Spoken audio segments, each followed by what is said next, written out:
reach beyond the darkness, beyond the grave, to an unexplored dimension as we travel to the mysterious realm of ghosts. Journey with us into the world of ghost stories. Hello, I'm Patrick McNee. You know the eerie feeling you get walking through an old deserted graveyard? Your hair stands on end, and unintentionally, you keep looking behind you. Now you're ready to join me as we bring you an hour of spine-chilling tales. Leave conventional logic behind as we enter a fascinating and unknown realm of ghost stories. The Tower of London.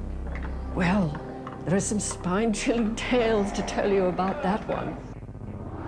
The visions that are reported in the Orontier mansion are always described as a young woman in a white dress. She's really been not a scary ghost, but a mischievous ghost. For centuries, these walls have soaked up the sounds of torture, execution, murder, suicide, and grief.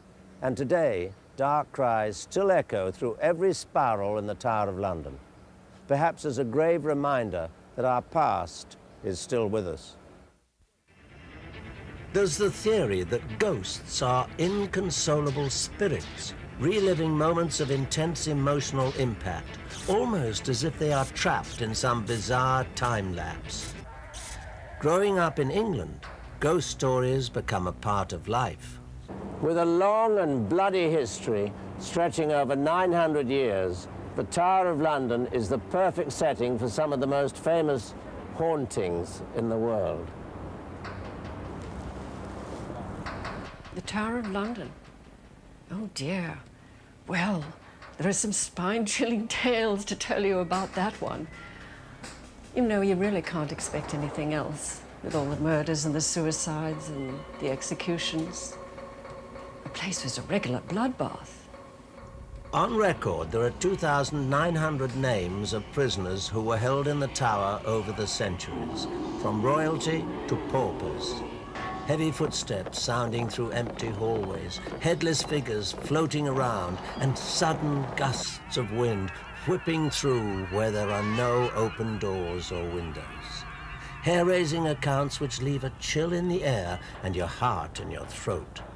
Inside the White Tower, the torture chamber, where the wretched were tormented and ultimately left to die horrid deaths. The guards who patrol the tower at night claim to have heard agonizing screams echoing through the doors of the White Tower. They say it could only be Anne Askew. Well, who knows? Maybe it is. Accused of witchcraft centuries ago, Anne Askew was brought to this hellhole. In order to get her to confess her crimes, her body was almost torn apart on the rack. Eventually, she died, her screams the only testimonial of her suffering. Earning its name through the countless murders committed here over centuries, the Bloody Tower is still haunted today. Most famous of all is the 15th century murder of the two young princes, who've been sighted strolling hand in hand, a grim reminder of their brutal deaths.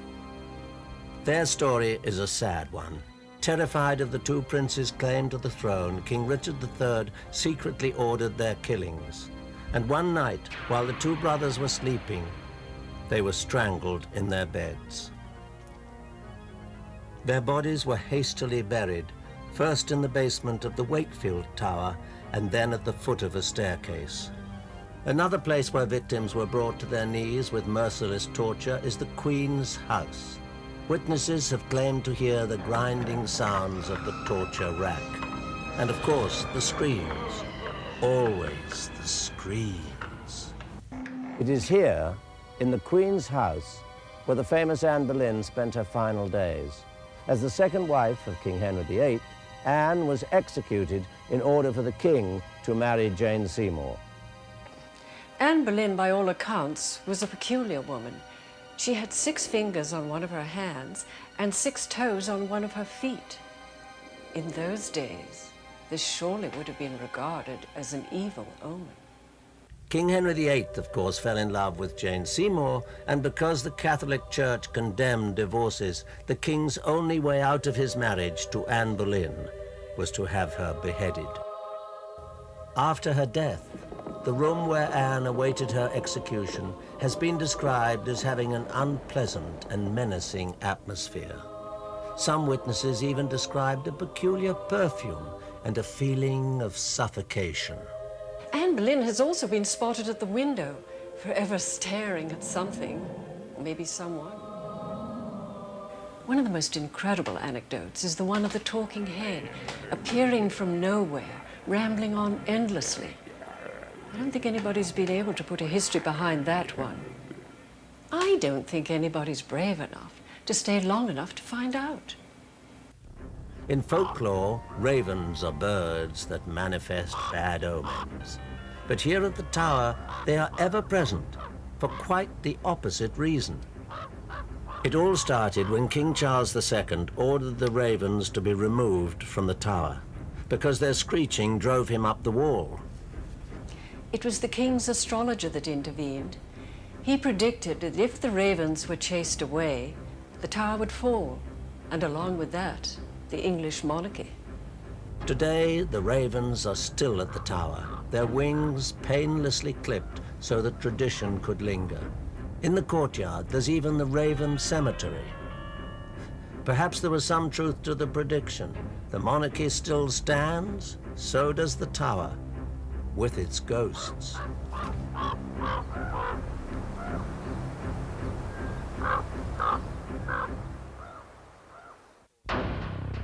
The visions that are reported in the Orontier mansion are always described as a young woman in a white dress.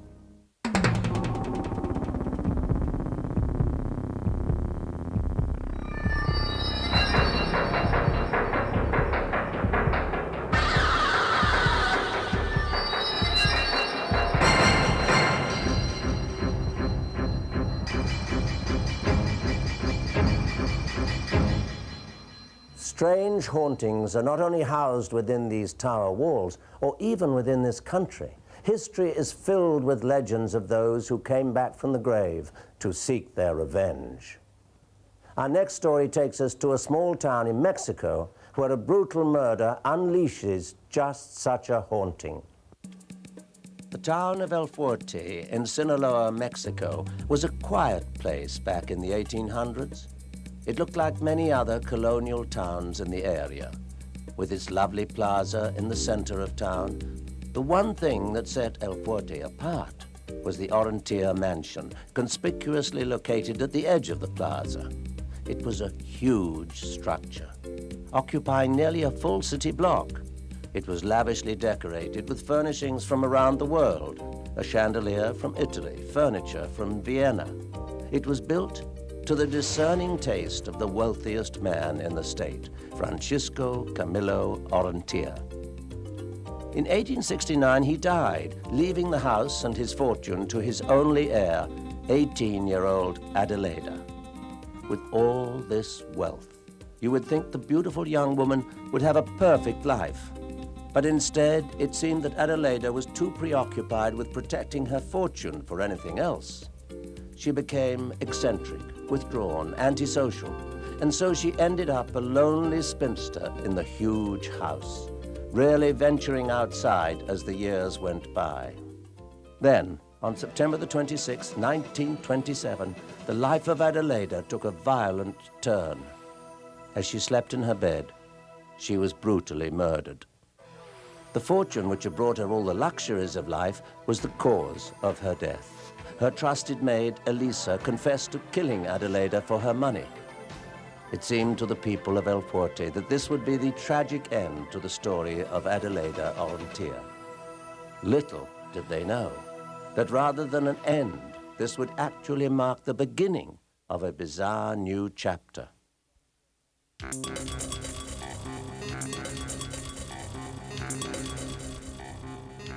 People began hearing unusual sounds and seeing strange visions in the vacant Orontier mansion.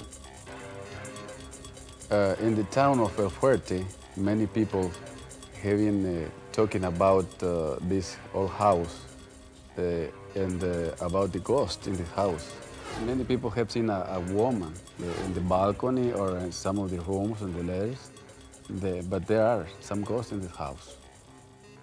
The visions that are reported in the Orontia mansion are always described as a young woman in a white dress, one that could be a wedding dress. She has been spotted in many parts of the huge house. Often she is seen carrying a candelabra of lighted white candles. One night, a local photographer was able to snap an amazing photo in the house. He described seeing a woman in a white dress walk by carrying a candelabra. In the photo, you can plainly see the trail of the candles, and in the center is the faint outline of a woman. Several other people have had first-hand experiences with the Orontia ghost. En una ocasión venía yo caminando por la calle que está frente al alto de los Orrantia. One time I was walking along the street down by the Orantia house. All of a sudden I glanced over and I saw a woman on the balcony. I recognized her. It was Adelaide Orantia. Yo sabía que esa era la única casa donde vivía. I knew it was her. I knew her personally all my life. There she stood, looking exactly as she did as a young girl, in a long, flowing white gown. Pues yo sabía perfectamente bien que ella ya había muerto. But I knew perfectly well that she was dead. I'd been at her funeral 65 years ago. And now I was seeing her exactly as she looked when she was a young woman. I got very scared. I looked again, and to my disbelief, this time she went down and disappeared until I was staring at an empty balcony. Then I became terribly frightened and I ran home. Y tuve que hacerlo porque los nervios me agarraron y tuve que correr. I was so nervous, I had to run. Another El Fuerte man still vividly remembers his encounter with the Orontia ghost 30 years ago. When I was a young man, I used to work in this house, sweeping the floor and taking care of some rooms in this house because it's a large and big house.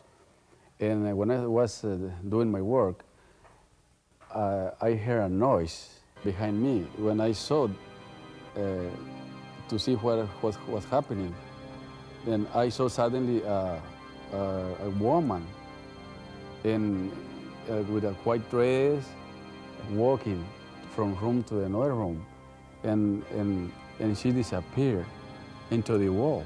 And I was very afraid, and I go very nervous outside of the house, running away because I really was very afraid.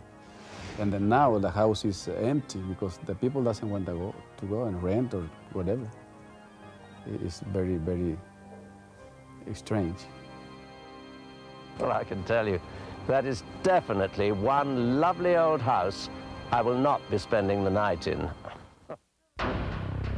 A story of a terror-stricken family whose home was built on top of an undisclosed graveyard.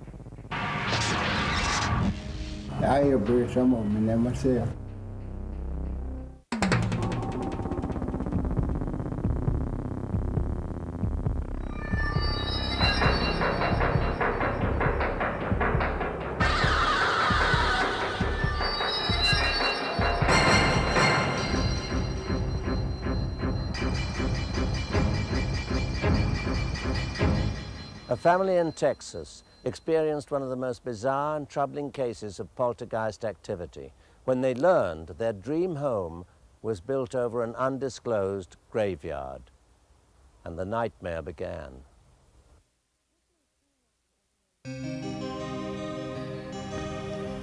This may seem like an ordinary neighborhood, but 7 out of 8 families picked up and moved far from here at tremendous cost, including losing their mortgages. I wonder what really happened to drive them all away.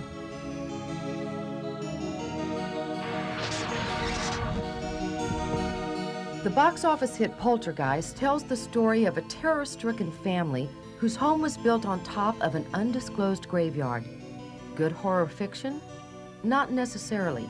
During the same time the movie was released, these silver screen nightmares became reality for residents in a Texas subdivision.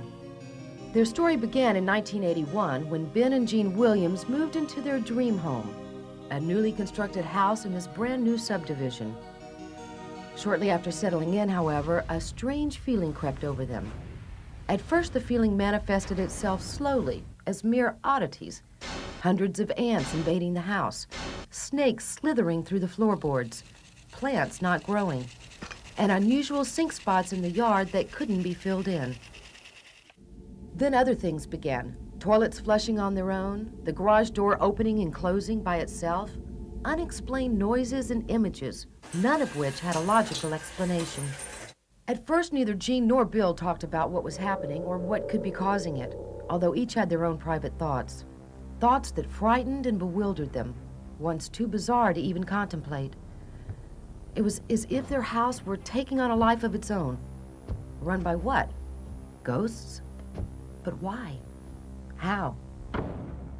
Houses built in the Newport subdivision were built on what was once McKinney family land. The McKinneys are no longer living, but at one time they were wealthy landowners with a huge plantation and countless slaves. I just knew there was some slaves buried down. That's what I heard. Okay. Slaves back up in there. We spoke with Freddie Eagleton, the oldest living resident of Barrett Station. Yeah, I've been here all my life. He confirmed there were no grave markers in that area. The place was owned by Will McKinney, and he let, our folks bury up in here for a long time, The site of these unmarked graves became known as Black Hope Cemetery. John Armstrong, the grandson of Harrison Barrett, founder of Barrett Station, showed us the place. So do you have firsthand knowledge of the fact that in that Newport area, there were actually people buried there? That's true. That's true. Descendants of the slaves of the McKinneys live here in Barrett Station, not far from Crosby. They remember Black Hope Cemetery. Some of their relatives are buried there. I know one of my seniors that come here, he has a family that was buried out there at the Black Hope Cemetery. Oh yeah, lots of people buried there. I have buried some of them in there myself. We spoke with Keith Krizak, whose father Daniel owned White Cemetery during this time, one of the few established cemeteries in the area. I asked if he thought it was possible to have these homes built on top of a graveyard. Folks were buried back there, and it's the cemetery. Just no one knew that there was a cemetery back there at all when they developed the area. In fact, some did know. Jasper Norton lived at the house behind me. He has since died, but he was one of the few people who warned the residents in the Newport area that they were building on graves. In fact, he himself buried people in those graves when he was 14 years old. He pointed out some of the unmarked grave sites, but apparently nobody listened to him. As time went on, whatever spirits might have been awakened at the Williams house influenced everyone who came into contact with them. The family experienced an uncanny number of misfortunes, deaths, and diseases. Even the animals were affected, behaving strangely and dying unexpectedly. The Williams withstood their plight in silence. Then their worst fears were realized when their neighbors, building a pool, unearthed the corpses of two people, a black man and woman. They would never find out that if they wouldn't dug a pool. I know where the graveyard was in that area before they went to building all in there. When they went in there and selling that land, and they just went selling, they wasn't thinking about the grave was in there. After that, the terror escalated. Footsteps became almost commonplace. Ben was the first to notice the shadowy figures that loomed in the dark. Sometimes they would literally attack him in the garage, suffocating him. Jean finally had enough. She took a shovel and began digging next to an old tree, a tree, she was warned, that marked a grave site. However, she didn't make it but a few inches down. Her daughter died suddenly that day. With nowhere to turn and no way to console themselves, the family left that house forever. Although there are people like realtors and neighbors who may not believe what happened to the Williams family, it was hard not to notice all the for sale signs. The truth is, you never really know what you're building on top of. And in the process, if you disturb sleeping spirits, for this family, their lives can never be the same. For anyone else, well, hopefully, it's just a movie. This experience really hit the Williams hard, so much so they wrote a book to document their nightmare. And they firmly believed they weren't the only ones, that there are similar cases of poltergeist phenomenon. They encourage anyone with such experiences to write them in Montana.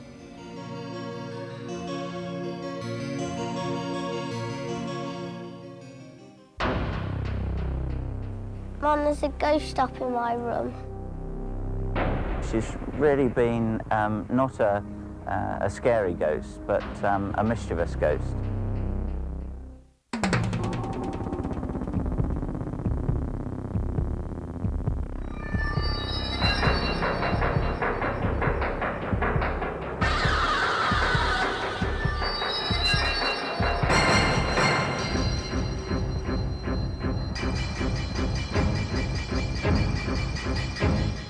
Our next story takes us back to England, where for centuries pubs and inns have been a popular gathering place, and the locals flirted with young barmaids.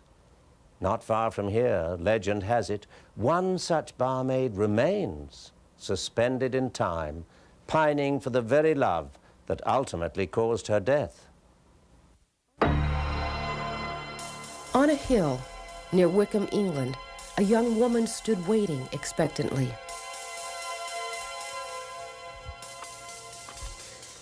In the cool night, near the Hellfire Caves, her patience prevailed. 2 centuries later, the young woman still lingers. Her tragic tale traces back to the 1700s, when the George and Dragon Inn was a favorite place for travelers to stop over on their way through the town. At this inn, a pretty young woman served in the pub. She was known to the locals simply as Suki.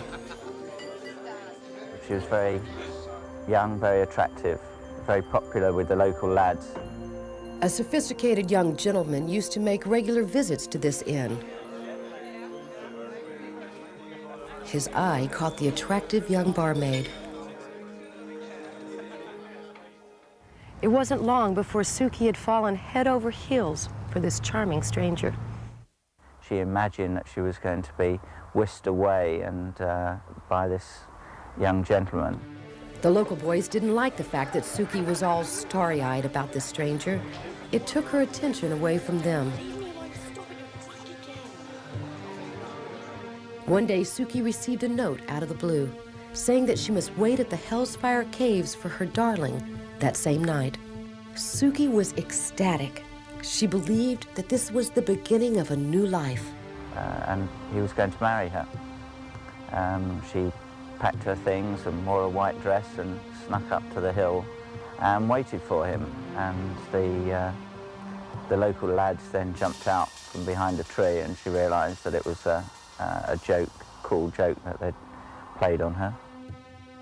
This letter, which was meant as a good-natured prank by the young locals, turned into disaster. She'd picked up some stones and started throwing them at the lads, at which point they probably threw a few back, and one hit her on the head. Suki was knocked out. In a frenzy, the young locals carried the unconscious girl back to her room at the George and Dragon Inn. It is here, in room number 6, where she died later that night. And she has haunted the inn since then, and wearing white and known as the White Lady. Philip and his wife Cass ignored the strange happenings around the inn until one day when their son James, then only 4 years old, told his mom about a new guest. Mum, there's a ghost up in my room. And she goes, oh, don't be stupid, there's no such thing as ghosts. James made a sketch of his visitor. Something about this drawing made his parents ponder the strange possibilities. His drawing is that of a woman. On the side of her head, he had drawn a prominent Band-Aid, the exact place where the stone had hit Suki in the head. James casually accepts the regular visits from the lady in white. She usually comes to see me at night, and she lives up in the attic, and sometimes when my friends come around, she hides from them. She's really been not a scary ghost, but a mischievous ghost. A lot of household items go missing. We've had guests that have encountered her.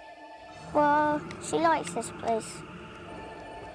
She likes the attic especially, that's why she lives up there. James' encounters with this mysterious lady don't frighten him. As a matter of fact, James has found a comforting companion in her. But there is another side to this unusual story. A terrifying history lies behind the Hell's Fire Caves, where Suki was supposed to meet her Prince Charming. At the time, a group from high society used these caves as a place of worship. Here, concealed to the outer world, they could pray to Satan in secret. This group was known as the Hell's Fire Club. Long, eerie corridors lead to secret little corners where the club members carried out satanic rituals at night. Inside the caves, carvings of evil faces line the walls, drawn 2 centuries ago by these Satanists. Nobody knew who the members of the club were. In fact, they could have even been regular visitors at the inn. A bizarre twist to this strange love story is that one of the Hell's Fire Club's members was a regular at the George and Dragon Inn.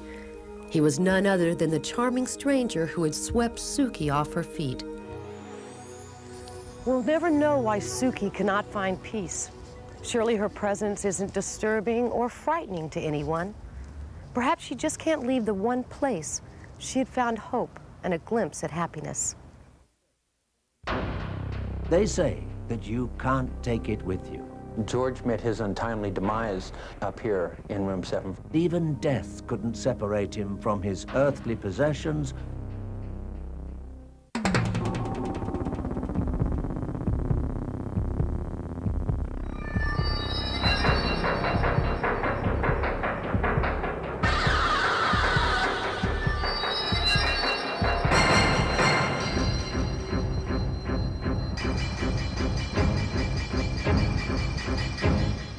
As settlers flocked west during the gold rush, mining towns boomed and many greedy, often unscrupulous businessmen made their fortune, not in gold, but on the good luck of others. One such man left as his legacy the hotel he built and a bit of himself. Centuries later, they say guests who frequent the hotel never check out without an encounter with the infamous Mr. Lega himself. Nothing at first seemed to really happen, but as I was sleeping, I felt not a malevolent presence, but as if someone was in the room. And then I heard a creaking, and as I glanced out of the corner of my eye, I saw the rocking chair moving, and I just laughed. The Old West. A place where cowboys rode the terrain, saloons were the entertainment, and gunslingers became legends. But it was also a time that fostered and opened the floodgates for prosperity. It was 1849, the year of the California gold rush. The lure of instant wealth was like a magnet which drew thousands to the west. And over a century later, you can still find what remains of these old mining towns. The Lega Hotel in Mokelumne Hill, California, is one such place. a piece of the past left behind by George W. Lager, a sharp businessman who took advantage of the flourishing moment and reaped in large profits. Profits which, after he died, some say George refused to leave behind. Just stories of articles moving around or being misplaced, or thinking you set something down in one place and you search around the whole room crazy for this one article, and then you look back and it's in the exact same spot where you thought you had left it.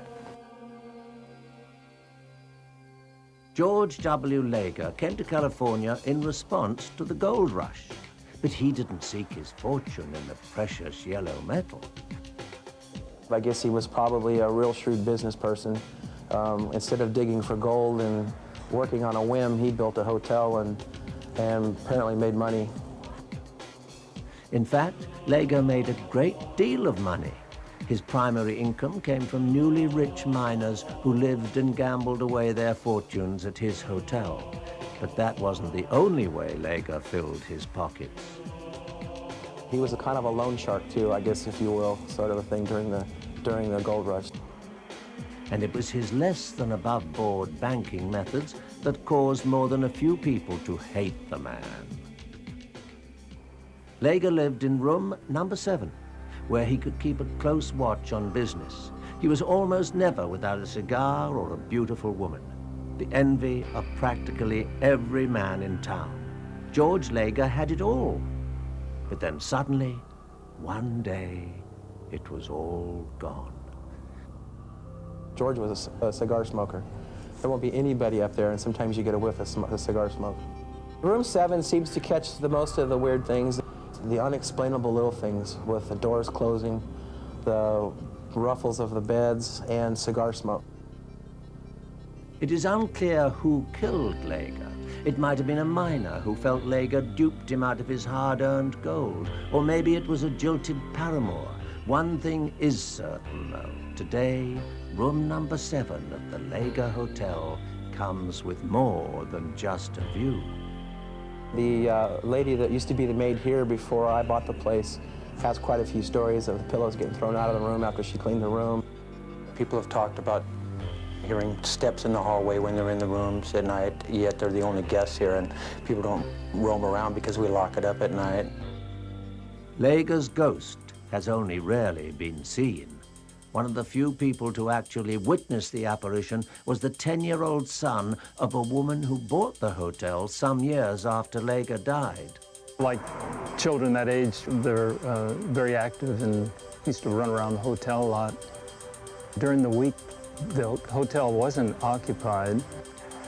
We ran by room 7, and this gentleman came out, a stately-looking gentleman with a mustache, and said, "Sonny, will you keep it down?"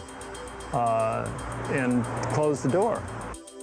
Not expecting anyone to be in the hotel, the terrified boy ran downstairs and told his mother that the man in the picture above the bar was upstairs. When the child's mother went to investigate, she found the room empty, but eerily she smelled the unmistakable odor of cigar smoke. I knew a little bit about the hotel, but not as much as I found out after I purchased it.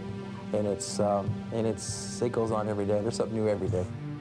They say that you can't take it with you. But in this case, a man's greed was so strong that even death couldn't separate him from his earthly possessions or from Earth itself. George met his untimely demise. He was shot up here in room 7, from what I understand. And I guess that it would be, they say that people go back to, where they died or where they're used to being.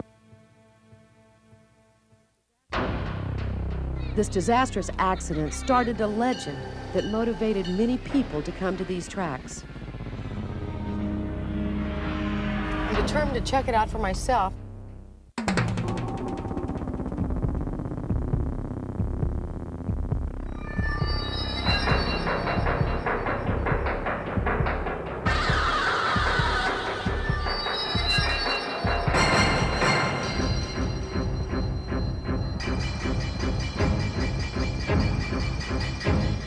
The skeptic in most of us thinks seeing is believing.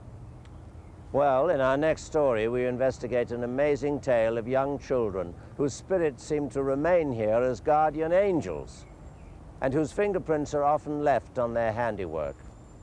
A sign from beyond.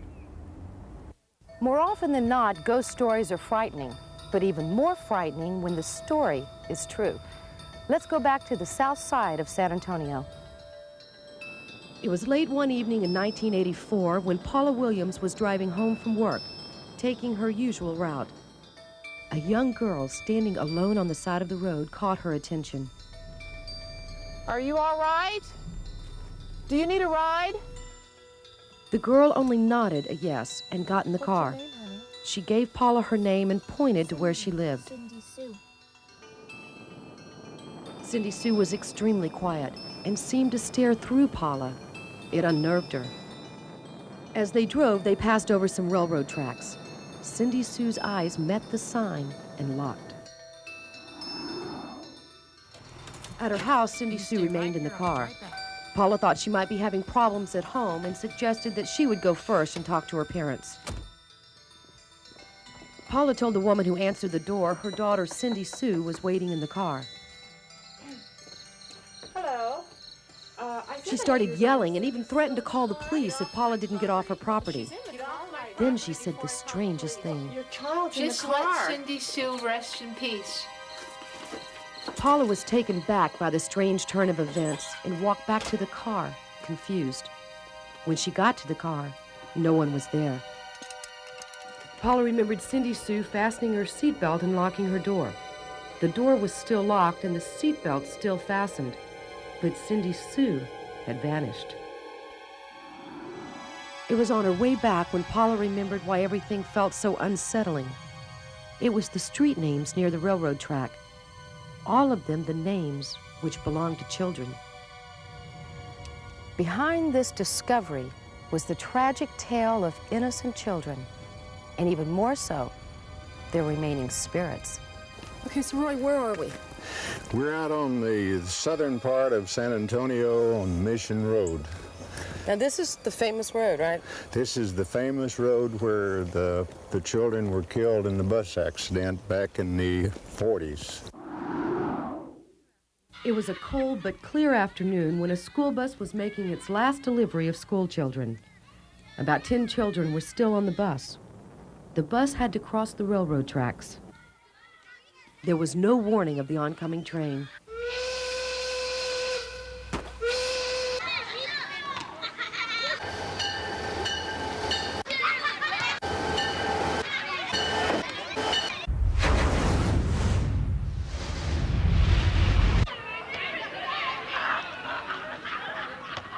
The bus stalled on the track and the train come along, and before the kids could get off, it hit the school bus and killed all the kids. This disastrous accident started a legend that motivated many people to come to these tracks. From any of these places here, you can stop your car, completely stop it, turn the motor off and leave it in neutral, and it will pick up speed all the way till it gets across the railroad track. The strange thing about this is that the road doesn't go downhill. It doesn't even run level. If you look to the railroad track, it appears that the road is elevated. There's no question. I mean, I can see a hill going up. Okay, how do these cars get up the hill by themselves? If people's cars stall or something, these children supposedly pushes the car across the track to safety. It's come through the safety zone. And once they're safe of the railroad track, then the car stops. Skeptics say the explanation may be a magnetic field in the area. But how do they explain what happens next? Fingerprints on the back of the cars, as if some imaginary hands pushed it forward. Putting powder on the back of the car helps to see the fingerprints clearly. They say on the bumper and on the trunk. I think with the wind, we'll do it right here and see what happens. I'm determined to check it out for myself. I watched a couple of cars do it, but just to see if it can really happen. This is about where they say they stop. Turn the car off, put it in neutral. Take my foot off the brake. And just sit here and start going.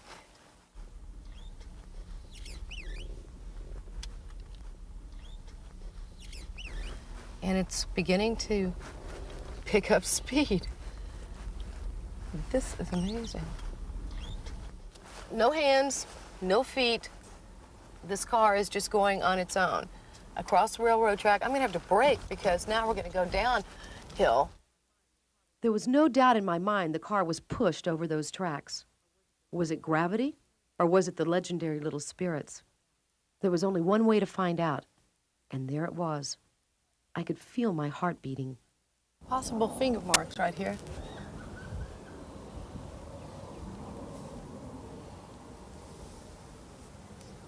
And a couple of prints right here. Well, that really is pretty amazing. Although we weren't able to find anyone to verify every detail of this story, one fact does remain. There hasn't been a single train accident on this set of tracks since the children's tragedy in the 1940s.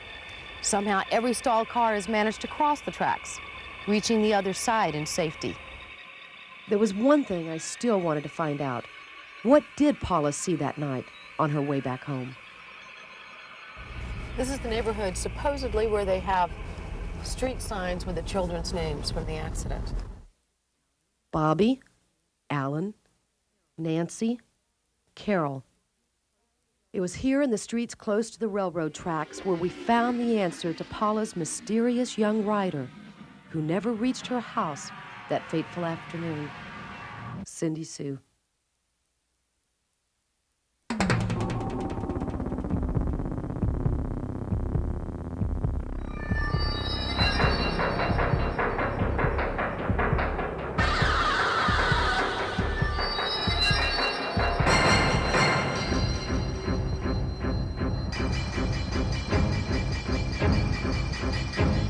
As we've just witnessed, activity from the beyond knows no geographical boundaries or language barriers. No matter where these stories turn up, the similarity of events is startling. It's hard to dismiss the possibility that this phenomenon exists without turning a deaf ear to our famous ghost stories. I'm Patrick McNee. Thanks for being with me. Until next time, goodbye.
Where the famous Anne Boleyn spent her final days.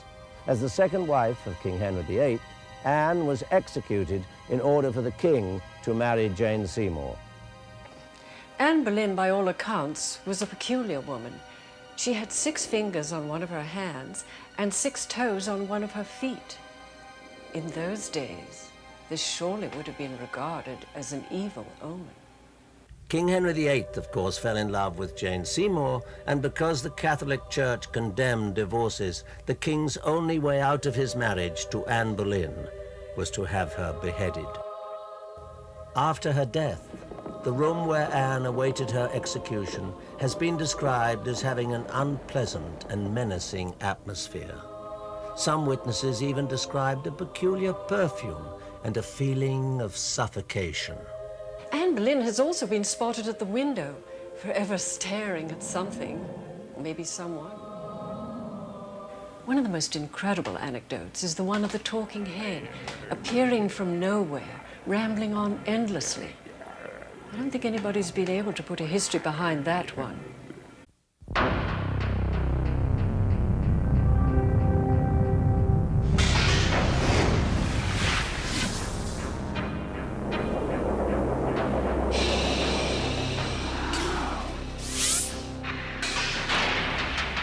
Reach beyond the darkness, beyond the grave, to an unexplored dimension as we travel to the mysterious realm of ghosts.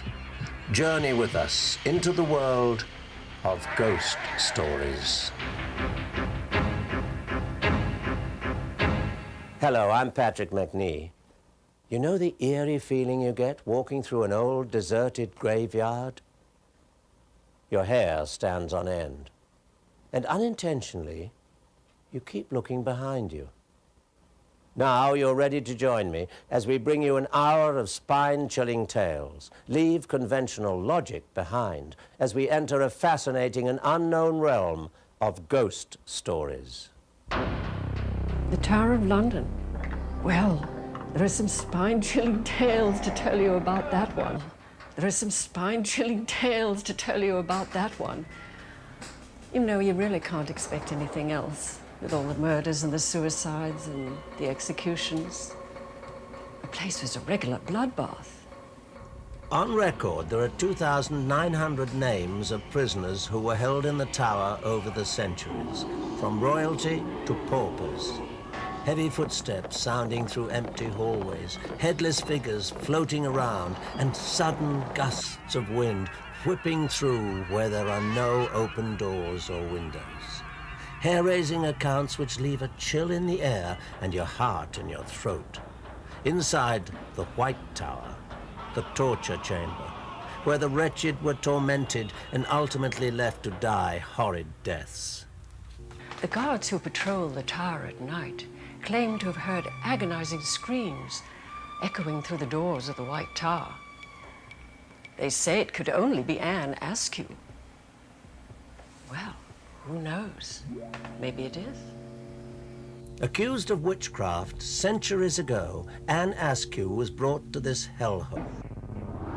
The visions that are reported in the Orontier mansion are always described as a young woman in a white dress. She's really been not a scary ghost, but a mischievous ghost. For centuries, these walls have soaked up the sounds of torture, execution, murder, suicide, and grief. And today, dark cries still echo through every spiral in the Tower of London, perhaps as a grave reminder that our past is still with us. There's the theory that ghosts are inconsolable spirits, reliving moments of intense emotional impact, almost as if they are trapped in some bizarre time lapse. Growing up in England, ghost stories become a part of life. With a long and bloody history stretching over 900 years, the Tower of London is the perfect setting for some of the most famous hauntings in the world. The Tower of London. Oh dear. Well, in order to get her to confess her crimes, her body was almost torn apart on the rack. Eventually, she died, her screams the only testimonial of her suffering. Earning its name through the countless murders committed here over centuries, the Bloody Tower is still haunted today.